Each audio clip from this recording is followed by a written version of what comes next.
जय माता दी दोस्तों, आपका हमारी चैनल धार्मिक कथाएं और कहानियां में हार्दिक स्वागत है। आज शुक्रवार के दिन मैं आपको संतोषी माता और वैभव लक्ष्मी व्रत की संपूर्ण कथा सुनाऊंगी। अगर आपको कथा अच्छी लगे तो वीडियो को लाइक, सब्सक्राइब और शेयर ज़रूर कीजिएगा और साथ में कमेंट्स में जय माता दी ज़रूर लिखिएगा। तो आइए सबसे पहले हम सुनेंगे संतोषी माता व्रत की कथा। एक बार प्रेम से बोलिए संतोषी माता की जय। एक बुढ़िया थी, उसके 7 बेटे थे। 6 कमाने वाले थे और एक कुछ भी नहीं कमाता था। बुढ़िया 6 की रसोई बनाती, भोजन कराती और उनसे जो कुछ जूठन बचती वो 7वें बेटे को देती। एक दिन वह पत्नी से बोला, देखो मेरी माँ मुझसे कितना प्रेम करती है। वह बोली, क्यों नहीं होगा प्रेम, वो आपको सबका जूठा जो खिलाती है। वो बोला, ऐसा नहीं हो सकता, जब तक मैं अपनी आँखों से ना देख लूँ मैं नहीं मान सकता। कुछ दिन बाद त्यौहार आया। घर में 7 प्रकार का भोजन और लड्डू बने। वह जांचने के लिए सिर दर्द का बहाना कर पतला वस्त्र सिर पर ओढ़े रसोई घर में सो गया। वह कपड़े में से सब देखता रहा। सब भाई भोजन करने आए। उसने देखा माँ ने उनके लिए सुंदर आसन बिछाया, हर प्रकार के भोजन रखे और उन्हें बुलाया। वह देखता रहा। जब सारे भाई भोजन करके उठे तो माँ ने उनकी जूठी थालियों में से लड्डू के टुकड़े उठाकर एक लड्डू बनाया। जूठन साफ करके बुढ़िया माँ ने उसे पुकारा, बेटा 6 भाई भोजन कर गए, तू कब खाएगा? वो कहने लगा, माँ मुझे भोजन नहीं करना, मैं परदेश जा रहा हूँ। माँ ने बोला, कल जाता हुआ आज ही चला जा। वो बोला, आज ही जा रहा हूँ। यह कहकर वह घर से निकल गया। चलते समय पत्नी की याद आई। वह गौशाला में उपले थाप रही थी। वह जाकर बोला, हम जावे परदेस, आवे कुछ काल, तुम रहियो संतोष से धर्म अपनो पाल। वह बोली, जाओ पिया आनंद से, हमारो सोच हटाए, राम भरोसे हम रहे, ईश्वर तुम्हें सहाय। 2 निशानी आपन देख, धरू में धीर, सुधिमति हमारी बिसराइयो, रखियो मन गंभीर। वह बोला, मेरे पास तो कुछ नहीं, यह अंगूठी है, सो ले और अपनी कुछ निशानी मुझे दे। वह बोली, मेरे पास क्या है, यह गोबर भरा हाथ है। यह कहकर उसकी पीठ पर गोबर के हाथ से थप मार दी। वह चल दिया। चलते चलते दूर देश पहुंचा।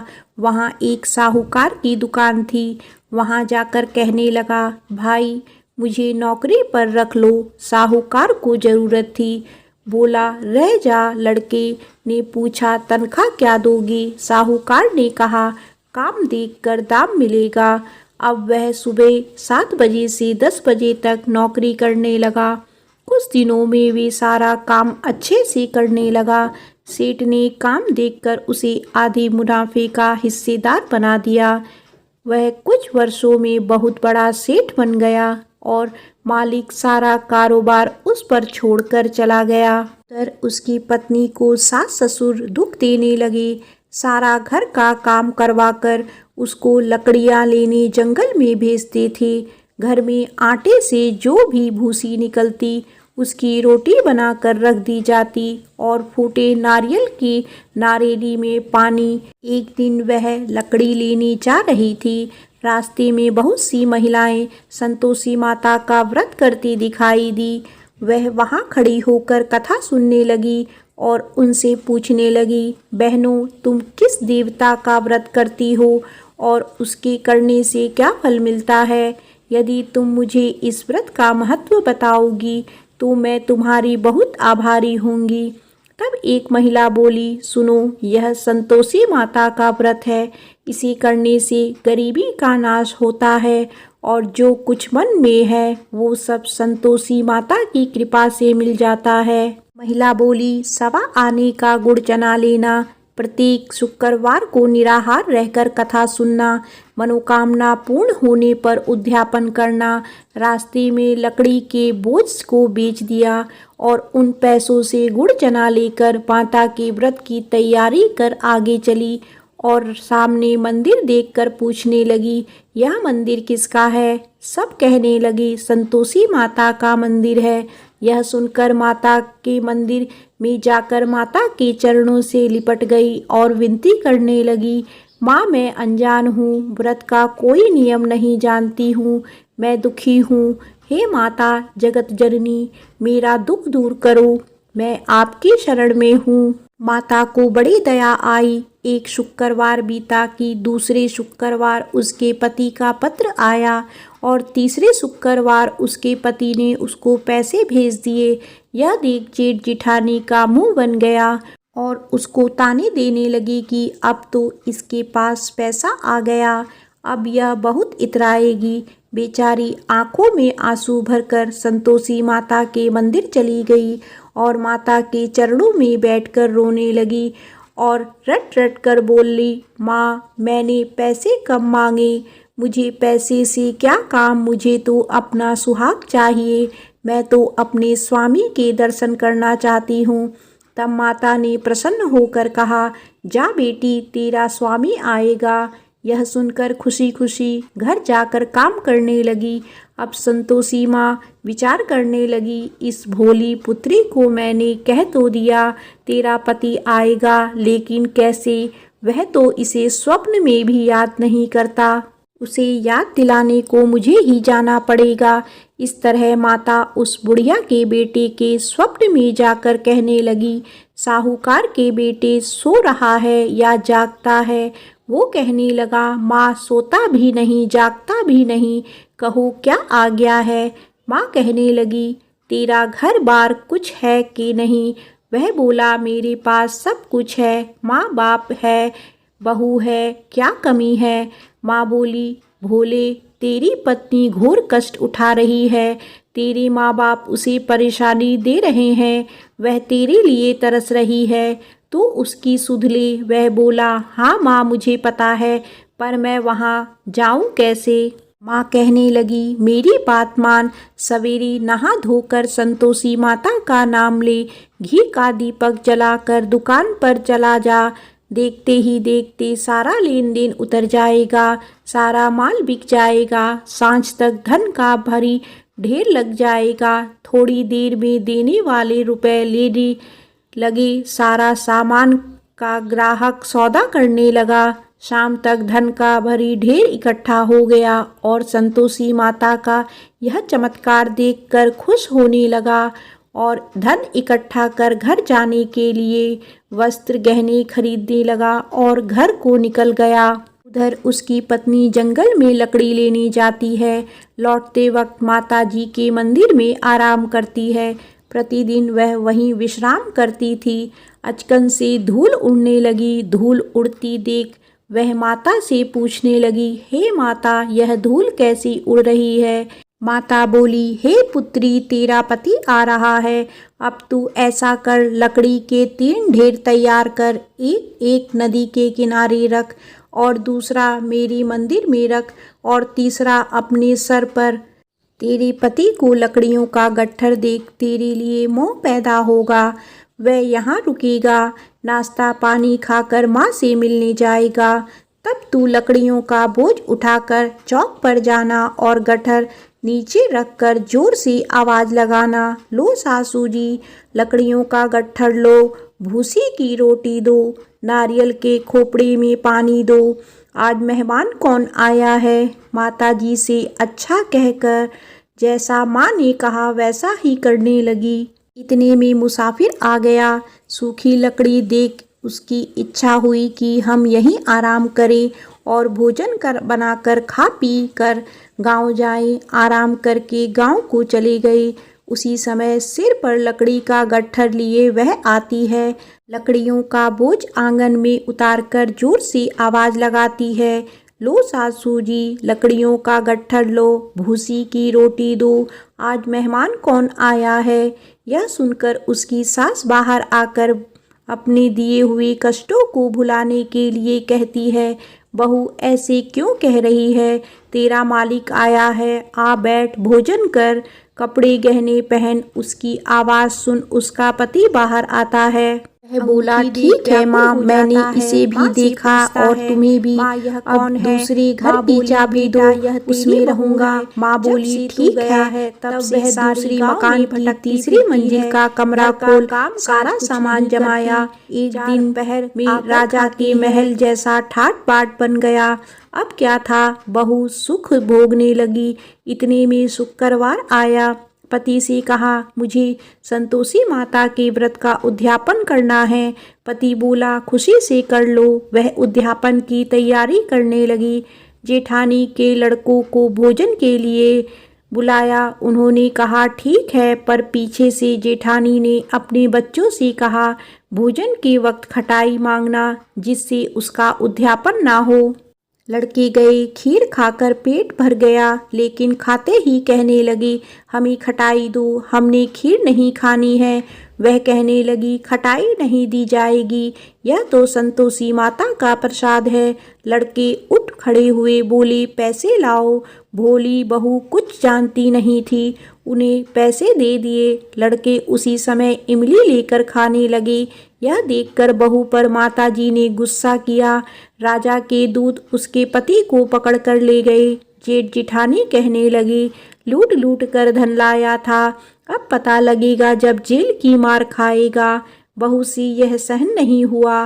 रोती हुई मंदिर गई। कहने लगी, हे माता, यह क्या किया। हंसाकर अब भक्तों को रुलाने लगी। माता बोली, बेटी, तूने उद्यापन करके मेरा व्रत भंग किया है। वह कहने लगी, माता, मैंने क्या अपराध किया है।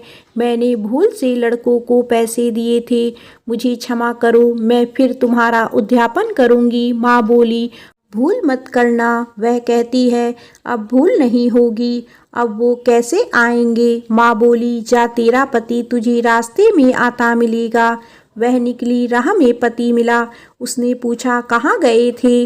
वह कहने लगा, इतना धन जो कमाया है उसका टैक्स राजा ने मांगा था, वह भरने गया था। वह खुश होकर बोली, अब घर को चलो। कुछ दिन बाद फिर शुक्रवार आया। वह बोली, मुझे दोबारा माता का उद्यापन करना है।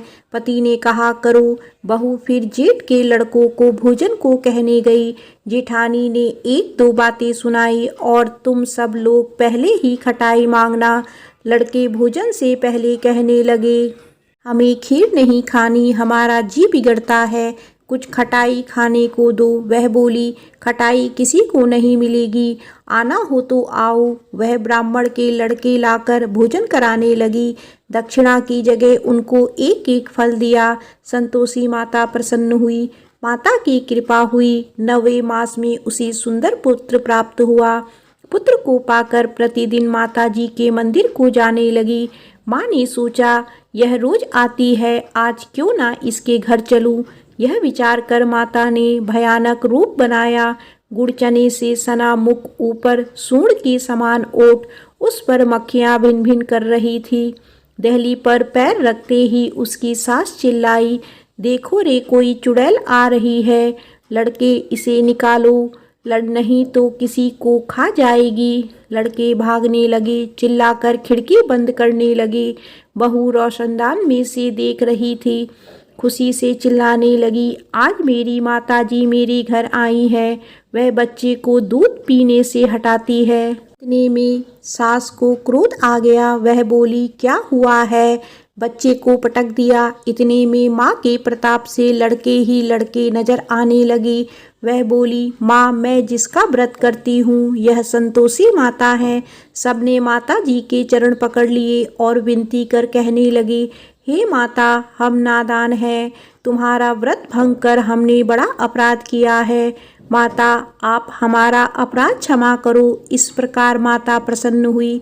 बहू को प्रसन्न हो जैसा फल दिया वैसा माता सबको दे, जो पढ़े उसका मनोरथ पूर्ण हो। बोलो संतोषी माता की जय। आइए अब सुनते हैं वैभव लक्ष्मी व्रत की कथा। तो एक बार प्रेम से बोलिए, वैभव लक्ष्मी माता की जय। शुक्रवार को लक्ष्मी देवी का व्रत रखा जाता है। इसे वैभव लक्ष्मी व्रत भी कहा जाता है। इस व्रत को स्त्री या पुरुष कोई भी कर सकता है। इस व्रत को करने से उपासक को धन और सुख समृद्धि की प्राप्ति होती है। घर परिवार में लक्ष्मी का वास बनाए रखने के लिए भी यह व्रत उपयोगी है। इस दिन स्त्री पुरुष लक्ष्मी जी की पूजा करते हुए सफ़ेद फूल, सफ़ेद चंदन आदि से पूजा करते हैं। खीर से भगवान को भोग लगाकर प्रसाद ग्रहण करते हैं। इस व्रत के दिन उपासक को एक समय भोजन करना चाहिए। अगर कोई व्यक्ति माता वैष्णव लक्ष्मी का व्रत करने के साथ ही लक्ष्मी श्री यंत्र की स्थापना कर उसकी नियमित रूप से पूजा करता है तो उसके व्यापार में वृद्धि और धन में बढ़ोतरी होती है। पौराणिक कथा के अनुसार किसी शहर में अनेक लोग रहते थे। सभी अपने अपने कामों में लगे रहते थे। किसी को किसी की परवाह नहीं थी। भजन कीर्तन, भक्ति भाव, दया, माया, परोपकार जैसे संस्कार कम हो गए। शहर में बुराइयां बढ़ गई थी। शराब, जुआ, रेस, व्यभिचार, चोरी, डकैती, बहुत से गुनाह शहर में होते थे। इसके बावजूद शहर में कुछ लोग अच्छे भी रहते थे। ऐसे ही लोगों में शीला और उनके पति की गृहस्थी मानी जाती थी। शीला धार्मिक प्रकृति की और संतोषी स्वभाव वाली थी। उनका पति भी विवेक और सुशील था। शीला और उसका पति कभी किसी की बुराई नहीं करते थे और प्रभु भजन में अच्छी तरह समय व्यतीत कर रहे थे। शहर के लोग उनकी गृहस्थी की सराहना करते थे। देखते ही देखते समय बदल गया। शीला का पति बुरे लोगों से दोस्ती कर बैठा। अब वह जल्द से जल्द करोड़पति बनने के ख्वाब देखने लगा। इसीलिए वह गलत रास्ते पर चल पड़ा। फलस्वरूप वह रोडपति बन गया, यानी रास्ते पर भटकते भिखारी जैसी उसकी हालत हो गई थी। शराब, जुआ, चरस, गांजा, बुरी आदतों में शीला का पति भी फंस गया था। दोस्तों के साथ उनसे शराब की भी आदत लग गई थी। इस प्रकार उसने अपना सब कुछ जुए में गंवा दिया। शीला को पति के बर्ताव से बहुत दुख हुआ, किंतु वह भगवान पर भरोसा कर सब कुछ सहने लगी। वह अपना अधिकांश समय प्रभु भक्ति में बिताने लगी। अचानक एक दिन दोपहर को उनके द्वार पर किसी ने दस्तक दी। शीला ने द्वार खोला तो देखा कि एक मांझी खड़ी थी। उसके चेहरे पर अलौकिक तेज निखर रहा था। उनकी आंखों में से मानो अमृत बह रहा था। उसका भव्य चेहरा करुणा और प्यार से झलक रहा था। उसको देखते ही शीला के मन में अपार शांति छा गई। शीला के रोम रोम में आनंद सा छा गया। शीला उस मांझी को आदर के साथ घर में ले आई और घर में बिठाने के लिए कुछ भी नहीं था। तय शीला ने एक फटी हुई चादर पर उसको बिठाया। मांझी बोली, क्यों शीला, मुझे पहचाना नहीं? हर शुक्रवार को लक्ष्मी जी के मंदिर में भजन कीर्तन के समय मैं भी वहां आती हूँ। इसके बावजूद शीला कुछ समझ नहीं पा रही थी। फिर मांझी बोली, तुम बहुत दिनों से मंदिर नहीं आई, अतः मैं तुम्हें देखने चली आई। मांझी के अति प्रेम भरे शब्दों से शीला का हृदय पिघल गया। उसकी आंखों में आंसू आ गए और वह बिलख बिलख कर रोने लगी। मांझी ने कहा, बेटी, सुख और दुख तो धूप और छांव जैसे होती हैं। धैर्य रखो बेटी, मुझे तेरी सारी परेशानी बता। मांझी के व्यवहार से शीला को काफ़ी संबल मिला और सुख की आस में उसने मांझी को अपनी सारी कहानी कह सुनाई। कहानी सुनकर मांझी ने कहा, कर्म की गति न्यारी होती है। हर इंसान को अपने कर्म भुगतने ही पड़ते हैं। इसीलिए तू चिंता मत कर, अब तू कर्म भुगत चुकी है। अब तुम्हारे सुख के दिन अवश्य आएंगे।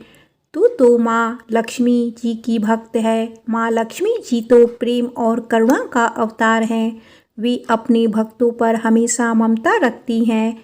इसीलिए तू धैर्य रखकर माँ लक्ष्मी जी का व्रत कर, इससे सब कुछ ठीक हो जाएगा। शीला के पूछने पर मांझी ने उसे व्रत की सारी विधि बताई। मांझी ने कहा, बेटी, माँ लक्ष्मी जी का व्रत बहुत सरल है। उसे वर लक्ष्मी व्रत या वैभव लक्ष्मी व्रत कहा जाता है। यह व्रत करने वाले की सब मनोकामनाएं पूर्ण होती है। वह सुख संपत्ति और यश प्राप्त करता है। शीला यह सुनकर आनंदित हो गई। शीला ने संकल्प करके आंखें खोली तो सामने कोई ना था। वह विस्मित हो गई कि मांझी कहाँ चली गई।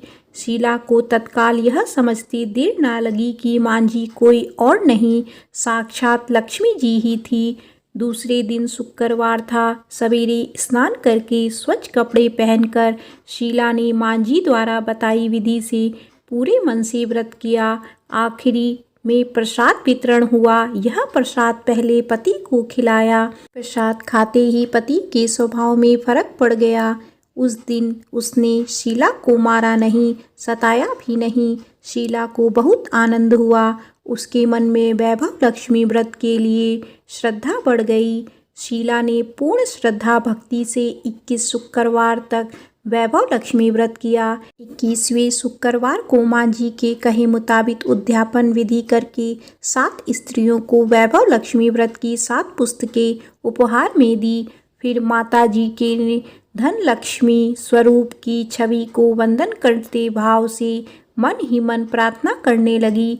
हे माँ धन लक्ष्मी, मैंने आपका वैभव लक्ष्मी व्रत करने की मन्नत मांगी थी, वह व्रत आज पूर्ण किया है। हे माँ, मेरी हर विपत्ति दूर करो, हमारा सबका कल्याण करो। जिसे संतान ना हो उसी संतान देना, सौभाग्यवती स्त्री का सौभाग्य अखंड रखना, कुंवारी लड़की को मन भावन पति देना। जो आपका यह चमत्कारी वैभव लक्ष्मी व्रत करे उसकी सब विपत्ति दूर करना, सभी को सुखी करना। हे माँ, आपकी महिमा अपार है।